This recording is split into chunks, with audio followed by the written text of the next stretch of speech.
Hey guys, Scripture here with another video, and I wanted to discuss each individual character in Happy Gilmore 2 and how big of a letdown it was for each of their characters. Just some of the main characters.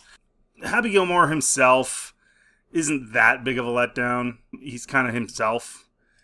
His fall from grace and his quitting golf and all that stuff. I mean, to make the movie, you know, it's sort of the classic tale. Like, they kind of had to do that and make him kind of a bum to emphasize the fact that the golf, it was a return to golf and this big thing. But one of the things that a lot of people were complaining about is the reason that he quit golf, and that was because of Virginia Venice, or Julie Bowen's character. I think I kept calling her Vanessa in my last video. Sorry about that. Just wasn't thinking.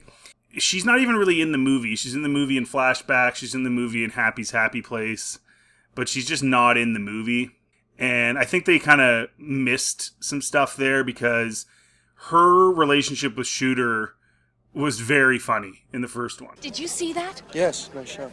He just got a hole-in-one on a par 4. I know. I just said I saw it. And I think if they had figured out another way to make him quit golf, something else that happened, rather than him hitting her with a golf ball and then he was depressed because she died, there was a lot there they could have done that would have been really funny.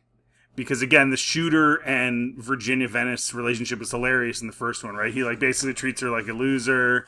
Because I'm working on a cross-promotional thing right now. Jeez, you know what would be great? I'd get a Pepsi.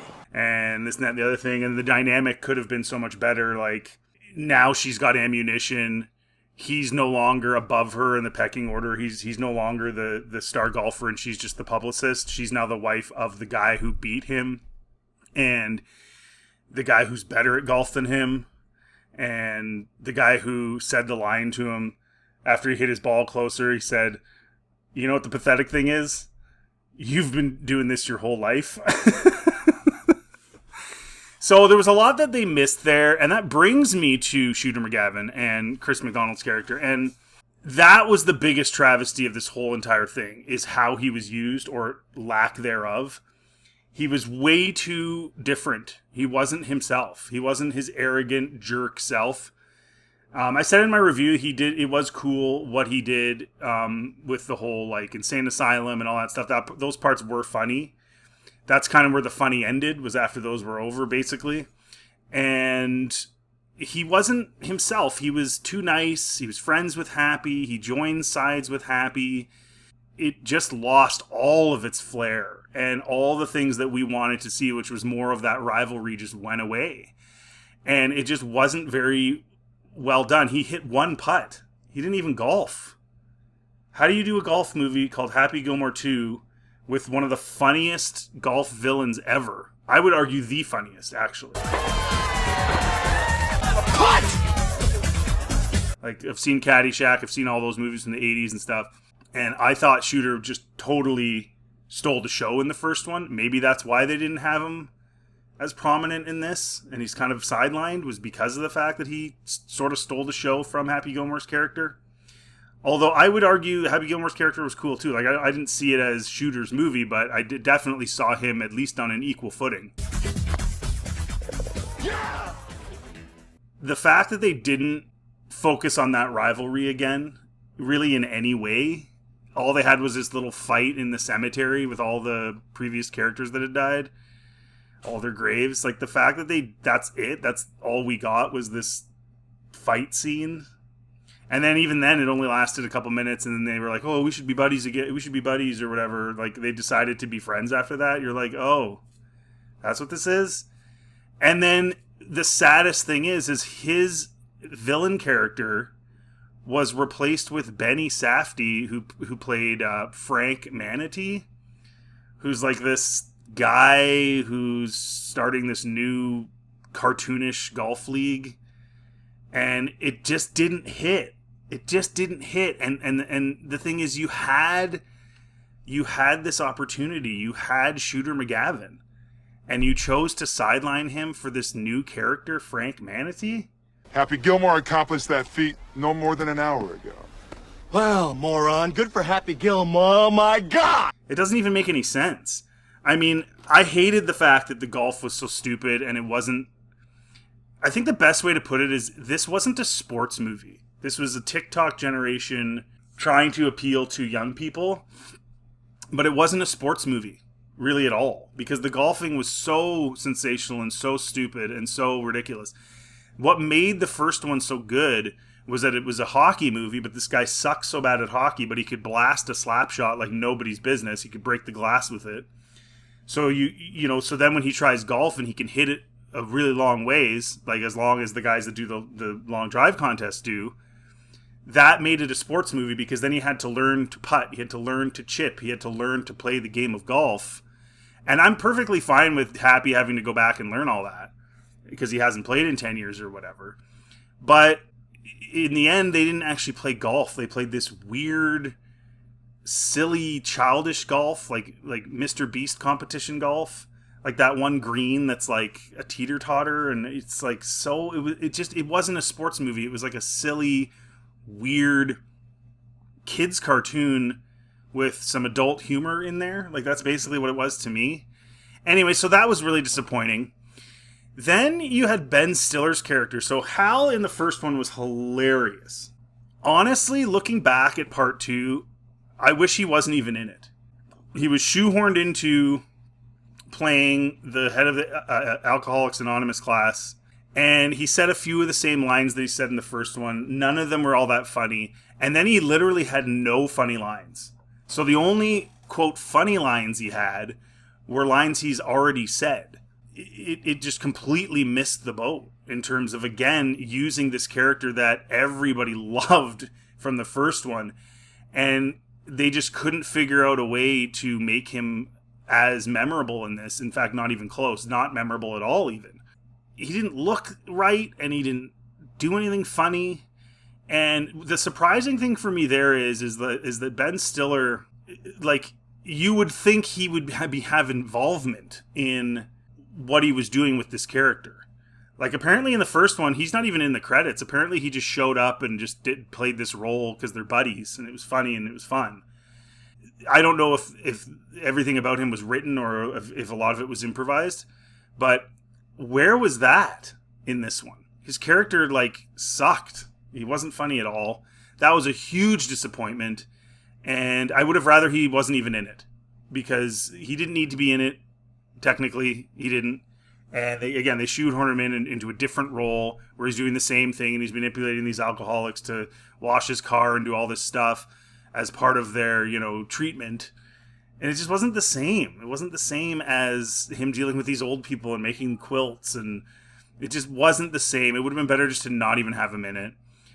Dennis Duggan, who plays Doug Thompson, the guy who was the head of the tour, he's basically the same character. He's fine. There was nothing there, really. Another one of the sort of villain characters that replaced Shooter was Haley Joel Osment's Billy Jenkins. And again, just wasn't the same. Like, you had Shooter McGavin, Adam. What were you thinking? This was the biggest mistake you could have possibly made, is lifting up Frank Manatee and lifting up Billy Jenkins as the villain characters when you had the best golf villain ever sidelined. I still can't believe you did that. You're in big trouble, though, pal. I eat pieces of shit like you for breakfast. You eat pieces of shit for breakfast? No. The most travesty one, though, the worst of them all, was Slim Peterson. So Chubb's son, and he's slim, and he's fat, and Chubbs is Chubbs, and he was kind of skinny and athletic. Haha. That was absolutely ridiculous what they did there. So the rumors of what this movie was going to be were that Sydney Sweeney was supposed to be in it, and Shooter and Adam Sandler, or Happy Gilmore, were supposed to be competing over this woman. And so some people thought it was going to be Paige Spiranac, who also barely is even in this movie, who's a golfer, and she should have been in it way more. And all she was like the worker at the virtual golf place. Did she even have any lines? Like one line or something? Anyway, so it was supposed to be that Shooter and Happy were trying to impress some woman, and so some people argued it was either Sydney Sweeney or Paige Spiranac. Now, there need to be more to the plot than that, obviously, to make it interesting, but the point was that they were supposed to have this rivalry, and then Tiger Woods was rumored to play Chubbs Peterson's son, which would mean that he would probably be a golfer. You don't have Tiger Woods in a golf movie without him hitting golf balls. Then probably what happened is either A, that was never a thing, or B, they maybe asked him and Tiger Woods said no, or who knows what the real reason is, but it was just a rumor. But then they brought in Chubbs Peterson's son, and instead of making him this cool golfer, he's a mini putter. And I guess he kind of helps Happy get his putting game back, but it was very silly and cartoonish. Like when Chubbs takes Happy to the mini putt in the first one, it's an elaborate mini putt like you would see in like a mall or like an amusement park or something. But it was a mini putt. What this guy does, Slim Peterson, is he like it just didn't look right. It was weird. He had all these like little things in the way, like stuff that wouldn't actually teach you putting. It was just a strange way of teaching Happy to putt. And he's just this fat loser who works at a mini putt, and I'm going like, why didn't you guys do something better with Chubbs Peterson's kid? And then to just add insult to injury, he gives Slim Peterson the exact same wooden hand that Chubbs had, and you're just like, really? Like that's what you're doing? It just seems so stupid. Like, why didn't you just have him have a normal hand and do some new gags, right? Why are you doing the same gags that you did with Chubbs with him, with the hand, instead of doing new gags? It's almost like they couldn't think of anything new to write, anything funny to write. And so it just completely fell flat. Steve Buscemi played the neighbor. Just, again, it's just no new gags. He's peeing in the mailbox, same thing. It's just boring. It just sucked. And then they threw John Daly in there, and he wasn't overly funny either. And if you didn't know golf, you would have no idea who John Daly even was. So for those of us that do follow golf, okay, it was kind of funny to see him in the movie, even though he wasn't really funny. It was just funny in a weird way because it was John Daly and his personality. But if you never watched golf, nothing he did was funny in that movie. And so it was just one after another of these mistakes with these characters. But all of it comes down to what he did with Shooter. What a waste. All he had to do was make Shooter a prominent character, make him his rival. That's what everybody wanted to see. No one wanted to see Frank Manatee and Billy Jenkins and some new thing. We wanted to see Happy Gilmore versus Shooter McGavin as old guys. You could have done so many jokes relating to that they're too old and they're slow, and you could have done a whole plot line about how they're these washed up guys, but you didn't. You had that huge opportunity, and so there was just mistake after mistake after mistake. The Virginia stuff, all that, it was just a mess. And what a waste of these characters when there was such a good opportunity. Anyways, let me know in the comment section what you think. If you like this content, please like, subscribe. Always helps the channel. Feel free to check out anything else on my channel. Have yourselves a really good day.